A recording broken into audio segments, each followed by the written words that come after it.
Sir, I try every day to study with the same enthusiasm, and every second day I feel exhausted and not able to complete the study target. What should I do?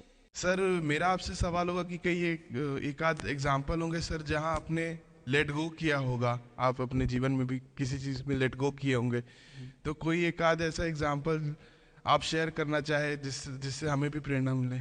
Sir मेरा प्रश्न है आपसे कि sir मेरे साथ ऐसा हुआ कि मैं बचपन से बहुत अच्छी स्टूडेंट रही, और सर मेरी ज़िंदगी में ऐसा एक वक्त आया जब मुझे 2 बार असफलता का सामना करना पड़ा, और सर तीसरी बार मैं सफल हुई, परंतु सर आज भी वो डर मेरे मन से नहीं जा रहा है। अभी भी मैं उसको फेस नहीं कर पा रही हूँ कि मैं कैसे फेल हो गई। और सर कभी ऐसा होता है कि मैं सो रही हूँ और रात में मुझे वो डर लगता है कि आगे मैं नहीं कर पाऊंगी। मुझे ऐसा लगता है कि आगे अगर मैं कुछ अच्छा करना चाह रही हूँ तो मुझे उस असफलता का डर रहता है कि जो मैंने फेस किया है, और सर मैं उससे उभर नहीं पा रही हूँ। तो क्या ये मुझे लेट गो करना कभी रिग्रेट नहीं कर सकते क्या लाइफ में, या एक दिन और ट्राई कर लेते तो शायद मिल ही जाता? Now it's our time to finally have a positive Q&A session with Sir. Sir first of all I will thank you so much, और you motivate us so much sir. मैं जब भी मतलब अगर लाइफ में कुछ भी प्रॉब्लम आ रही होती है तो यूट्यूब पे सबसे पहले यही देखती हूँ कि सर की कुछ ना कुछ वीडियो उस टॉपिक पे पक्का मिलेगी जिससे कुछ ना कुछ सॉल्यूशन जरूर होगा। आज जो आपने जो कुछ भी बोला, I am so motivated of it, and this society people give me a question to ask. ये इन्हीं लोगों में से किसी एक का क्वेश्चन है। So I like to ask sir, I try every day to study with the same enthusiasm, and every second day I feel exhausted and not able to complete the study target. What should I do? So first of all, thank you for saying me thank you. And as far as the question is concerned, I don't know whose question is this, but whosoever has sent the question. जब आप ये कहते हैं कि मैं रोज़ उतना पढ़ नहीं पाता हूँ, इसके बुनियादी तौर पर 2-3 रीजंस हो सकते हैं। पहली बात तो कोई भी नहीं पढ़ पाता है, मैं भी नहीं पढ़ पाता हूँ उतना। हम लोग प्रिटेंड करते हैं कि हम बहुत पढ़ते हैं। ईमानदारी की बात है कि मैं आज तक कभी भी 1 घंटे से ज़्यादा एक साथ नहीं पढ़ पाया हूँ, और मैंने ठीक ठाक पढ़ाई की है वैसे, है ना, आप भरोसा कर सकती हैं इस बात पे। एक तो अपने आसपास ऐसे लोगों से बचिए जो बार बार दबाव बनाए कि मैं तो बहुत पढ़ता हूँ, तो कितना पढ़ती है। आप कितने घंटे का टारगेट लेके चल रहे हैं, एक प्रॉब्लम ये भी हो सकती है। आपकी उम्र में कॉलेज के अलावा अगर आप 3-4 घंटे पढ़ लेते हैं तो पर्याप्त है। कॉलेज के 3 साल सिर्फ पढ़ाई के लिए नहीं है, पढ़ाई से ज़्यादा सीखने के साल हैं, मंच पे आने के साल हैं। दोस्तों के साथ फिल्म देखिए, दोस्तों के साथ आउटिंग पे जाइए, रेस्टोरेंट में बैठ के खूब बकवास कीजिए उनके साथ। उसमें जो सीखेंगे वो केवल पढ़ाई से नहीं सीखेंगे। तो दिन में 3-4 घंटे बहुत होते हैं। और बाकी मैं एडवाइस करता हूँ बच्चों को कि बहुत सारी एक्टिविटीज़, जिसमें से एक एक्टिविटी चाय की दुकान पर दोस्तों के साथ बैठना, 1 घंटे बात करना भी शामिल है। पर्सनैलिटी ग्रूमिंग के लिए बहुत ज़रूरी है। फिर आप लोगों की उम्र में इमोशंस थोड़े उठापटक होती रहती है। अगर आप महीने के 30 दिन में से 6-7 दिन बीच में नहीं पढ़ पाते डिस्टर्बेंस से, तो इसका मतलब है कि आप दिमागी तौर पर एकदम ठीक हैं। चिंता उनकी है कि जो रोज़ पढ़ रहे हैं। इसका मतलब वो अपनी उम्र में जी नहीं रहे, वो किसी और उम्र में जी रहे हैं। तो ठीक है, कभी कभी डिस्टर्बेंस आएगी, उसको एंजॉय कीजिए। डिस्टर्बेंस बस सुंदर प्यारी होनी चाहिए, इतना ध्यान रखिए, है ना। जिसकी वजह से नींद उड़ी हुई है वो अच्छा होना चाहिए, बाकी तो ठीक है। नमस्ते sir, thank you sir for this session sir. I extend my gratitude sir, it was an honour to listen you sir. Sir मेरा आपसे सवाल होगा कि कई एक आध एग्जाम्पल होंगे सर जहां आपने लेट गो किया होगा, आप अपने जीवन में भी किसी चीज़ में लेट गो किए होंगे, तो कोई एक आध ऐसा एग्जाम्पल आप शेयर करना चाहे जिससे हमें भी प्रेरणा मिले। मैं बताता हूँ आपको। जो मैंने कहा कि 7-8 साल पहले मैं थोड़ा एंग्जाइटी का शिकार हुआ। कई कारण थे, पर उसमें 2-4 लोग ऐसे थे जिन्होंने मेरा जीना मुश्किल कर दिया था उस समय। मतलब उन्होंने कर दिया, मैंने करवा भी लिया। अब तो मैं करवाता ही नहीं, तब मैंने करवा लिया था। अजीब किस्म के लोग पीछे पड़ के रात दिन 24 घंटे तनाव देते रहना बिना किसी बात के, कोई वजह भी नहीं थी ऐसी। मैं बड़ा परेशान रहा। फिर बाद में परिस्थितियाँ बदल गई, मैं ठीक हो गया, मेरी स्थितियाँ ज़्यादा बेहतर हो गई।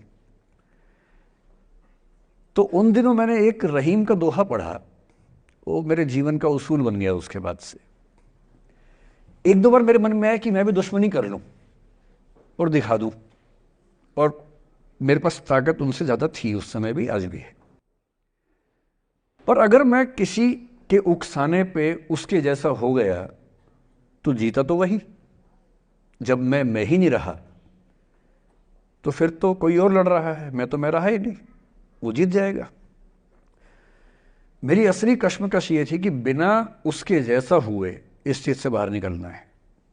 ये कुछ वैसे कि आप सड़क पे जा रहे हैं, कीचड़ में सूअर लोटा हुआ है, उछल उछल लौट रहा है, आपके सफ़ेद कमीज पे छींटा पड़ गया। अब दो ऑप्शंस हैं, या तो हिसाब बराबर करने के लिए उतर जाइए, उसको आप कैसे गंदा करोगे, वो तो पहले ही मस्त है उसी गंदगी में, उसका तो स्वभाव है। आपका एक छींटा है, आप पूरी कमीज गंदी कर लेंगे वहां जाके। तो सबसे अच्छा क्या है, वहां से निकल जाना, लेट गो कर देना। तो मैंने रहीम का एक दोहा अपना सार बना लिया, रहीमन ओछे नरन सो बैर भली ना प्रीति। रहीमन ओछे किस्म के लोगों से ना बैर अच्छा है ना प्यार अच्छा है। काटे चाटे श्वान के दुह भांति विपरीति। कुत्ता काटे तो दिक्कत, कुत्ता चाटे तो दिक्कत। तो मेरा उसूल क्या है, इस तरह के लोगों से ना दोस्ती ना दुश्मनी, ना दिल में ग्रजेस रखने हैं कि हिसाब बराबर कर दूंगा, हरा दूंगा, रखना ही नहीं। और मेरी अब ठीक ठाक दोस्ती तो क्या होगी, मतलब जब हम मिलते हैं बड़े प्यार से मिलते हैं, मुझे दिक्कत है ही नहीं, नाराज़गी भी नहीं है। मुझे लगता है कि वो अपना धर्म निभा रहा था, मैं अपना निभा रहा हूँ। और अगर मैं दुश्मनी पाल लेता, अपना बीपी बढ़ाता, डायबिटीज़ करवा लेता, मैंने पाला ही नहीं, ना मैं पालता हूँ। और भी ऐसे कई इंस्टांसेस हैं जहाँ दुश्मनी करने का पूरा स्कोप था, पर मैं दुश्मनी करता नहीं, मुझे शौक ही नहीं दुश्मनी करने का। मेरा दुनिया में एक भी दुश्मन नहीं है, मतलब मैं कईयों का हूँ, मेरा एक भी नहीं है। जो मुझे अपना दुश्मन मानते हैं वो मेरे दुश्मन नहीं, मेरे लिए वो परिचित हैं जो मित्र हो सकते थे या हो सकते हैं। फिलहाल मित्र नहीं है, लेकिन दुश्मनी नहीं है। और अगर दुश्मनी कभी हो भी जाए ना, ये ध्यान रखना है कि बाद में दोस्ती हो सकती है। बशीर बद्र ने कहा है, दुश्मनी जमकर करो लेकिन ये गुंजाइश रहे, गर कभी हम दोस्त हो जाएं तो शर्मिंदा ना हो। ये मैं ध्यान रखता हूं हमेशा। नमस्कार सर। नमस्कार सर, मेरा नाम रश्मि श्रीवास्तव है और मैं यहाँ हिंदी ऑनर्स द्वितीय वर्ष की छात्रा हूँ। सर, सबसे पहले तो मैं आपको बहुत बहुत धन्यवाद देना चाहूँगी सर। आपसे मिलकर बहुत अच्छा लग रहा है मुझे और ये मेरे लिए बहुत बड़ी सौभाग्य की बात है। सर, मेरा प्रश्न है आपसे कि सर, मेरे साथ ऐसा हुआ कि मैं बचपन से बहुत अच्छी स्टूडेंट रही और सर मेरी ज़िंदगी में ऐसा एक वक्त आया जब मुझे 2 बार असफलता का सामना करना पड़ा और सर तीसरी बार मैं सफल हुई, परंतु सर आज भी वो डर मेरे मन से नहीं जा रहा है।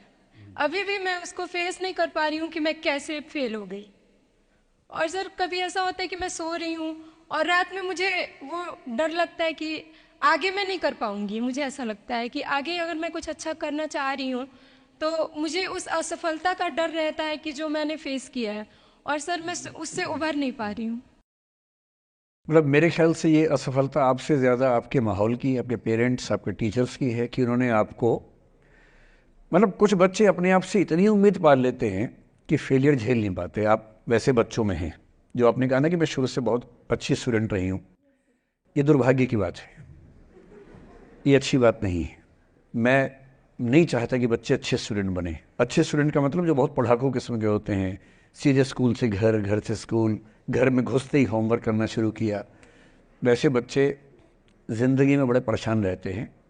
बच्चों को होना चाहिए छटा हुआ टाइप का, शरारती, बदमाश, मतलब काम भी करें स्कूल का, लेकिन बेसिकली आपको स्मार्ट होना है, कॉन्फिडेंट होना है।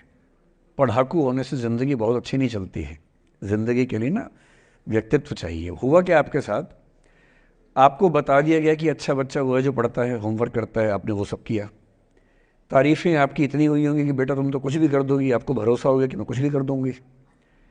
लेकिन ऐसी ऐसी तारीफ़ें हर गांव हर मोहल्ले में कई बच्चों की हो रही थी। जब उन सब में कंपटीशन हुआ तो कुछ सफल हुए, बहुत सफल नहीं हो पाए। तो जो सफल नहीं हो पाए उनको बहुत बेचैनी हुई।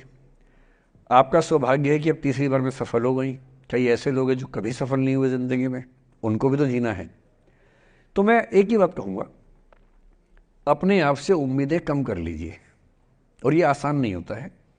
इसका तरीका ये है कि एक दो ऐसे अच्छे दोस्त जो अच्छे भी हैं, दोस्त भी हैं और बहुत उम्मीदें ना रखते हैं, ना आपको रखने देंगे अपने आप से। डायरी लिखने से लेकर कुछ अच्छे उपन्यास पढ़ना, अच्छी फिल्में देखना, जो आपको सहज होना सिखाएं, न कि महान होना सिखाएं। महानता से बड़ा कोई रोग नहीं है, इस चक्कर में नहीं पड़ना है। सामान्य होना है। असली जद्दोजहद सामान्य होने की है, महान होने की नहीं है। सहज होना है। तो अपने आप से क्या कहना, रोज़ कहना है कोशिश पूरी करूंगी, सफलता मिल गई तो बढ़िया, नहीं तो क्यों डरे, ज़िंदगी में क्या होगा, कुछ ना होगा तो तजुर्बा होगा। और भाड़ में जाए सीधी सी रात। नमस्ते सर। सर मेरा क्वेश्चन थोड़ा सा इनसे अलग है। सर जैसा आपने कहा कि लेट गो करना चाहिए, लेकिन क्या करना चाहिए? लेट गो करना चाहिए। हमने भी ये चीज़ सुनी है कि जिसके नसीब में जो लिखा होता है एक दिन उसे वो मिलता ही है, तो उसके लिए हमें परिश्रम करना चाहिए। तो सर एक इनके बीच में क्या एक थिन लाइन नहीं है कि हमने सोचा जैसे 71st डे पर मुझे ऐसा लग रहा है कि अब मुझसे और नहीं होगा, अब मैं नहीं करूँगी, माना कि वो गिव अप भी कहा जाता है। लेकिन अगर मेरे नसीब में है कि नहीं यार कल ये तुझसे हो जाएगा, अगर मैं कोई भी टास्क कर रही हूँ कल ये कंप्लीट होगा, लेकिन मैं सोचूँ नहीं मेरे से ये प्रेशर नहीं हो रहा, I should let go this, I should start some other thing. तो क्या ये मुझे लेट गो करना कभी रिग्रेट नहीं कर सकते क्या लाइफ में, यार एक दिन और ट्राई कर लेते तो शायद मिल ही जाता। देखिए, जो नसीब का मामला है, मेरे ख्याल से आपकी उम्र में नसीब को नहीं मानना चाहिए। दुनिया में किसी को नहीं पता कि नसीब है या नहीं, और है तो कितना है। सब तुक्का लगा रहे हैं, मैं भी तुक्का लगा रहा हूँ। ठीक, जो हार जाता है ना उसको तसल्ली देना बहुत ज़रूरी है, वरना वो जी नहीं पाएगा। और पराजित व्यक्ति को तसल्ली देने के लिए सबसे अच्छा शब्द है नसीब, भाग्य, नियति। बहुत ज़रूरी है। और इसलिए एक उम्र के बाद गीता का सार पढ़ना बहुत ज़रूरी है। समझना पड़ता है कि सब कुछ हमारे हाथ में नहीं होता है, सच में नहीं होता है। पर इसका मतलब ये भी नहीं है कि सब कुछ किसी और के हाथ में होता है। अगर ऐसा होता तो बिना मेहनत करने वाले आईएएस बन जाते या कुछ भी बन जाते। ये हो सकता है कि आईएएस बनने के एग्ज़ाम में 10 ने मेहनत की, उनमें से 8 का हुआ, 2 का नहीं हुआ। पर यह नहीं हो सकता कि एक आदमी ने मेहनत नहीं की तो उसका आईएएस हो गया। बिना मेहनत के तो नसीब भी नहीं मिलने वाला है। इसलिए ये मान लीजिए कि कुछ ना कुछ चीज़ें हमारे कंट्रोल में नहीं हैं, लेकिन जितना कंट्रोल में है उस पर पूरी ताकत लगाएंगे, पूरा डिसिप्लिन रखेंगे, तो हम अपनी किस्मत सबसे अच्छी लिख पाएंगे। सबसे अच्छी मतलब बाकियों से नहीं, मेरी जितनी अच्छी हो सकती है उतनी अच्छी लिख पाएंगे। और इसलिए अगर आपको लगे कि मैं नहीं कर पाऊंगी कोई काम, तो उसको गिव अप ही कहते हैं। लेट गो का मतलब तब होता है जब आप मन भर चुका है, अब उसकी ज़रूरत महसूस नहीं हो रही। जैसे आईएएस बनने की कोशिश कर रहे हैं, नहीं बन पाए, तैयारी छोड़ दी, गिव अप है। बन गए, नौकरी की, मज़ा नहीं आया, छोड़ दिया, ये लेट गो है। लेट गो करने के लिए पहले हासिल करना पड़ता है, या हासिल होने से पहले उस मनोभूमि पर पहुंचना पड़ता है जहां हासिल होने का सुख आपने महसूस कर लिया और उसमें मज़ा नहीं आया, ठीक ही है, औसत है, तब छोड़ दिया। इसलिए आपकी उम्र को शोभा नहीं देता कि हम नसीब की बात करें, ये शोभा देता है मेरी उम्र को। तो 30-40 के बाद नसीब, भाग्य, नियति चलेगा। फिलहाल कर्म पे भरोसा कीजिए, मेहनत, डिसिप्लिन, और मोटिवेशन से ज़्यादा महत्वपूर्ण है डिसिप्लिन, ध्यान रखिएगा। मोटिवेशन का ग्राफ ऐसा होता है, फिर ऐसे नीचे आता है धीरे धीरे। डिसिप्लिन ऐसे रहता है, और डिसिप्लिन वाला व्यक्ति हमेशा मोटिवेशन वाले व्यक्ति से ज़्यादा सफल होगा, ये मान के चलिए। सबसे अच्छा क्या है? Motivation with discipline. तो कोशिश कीजिए कि नसीब पे ना छोड़िए, अपने भरोसे कीजिए। All the best.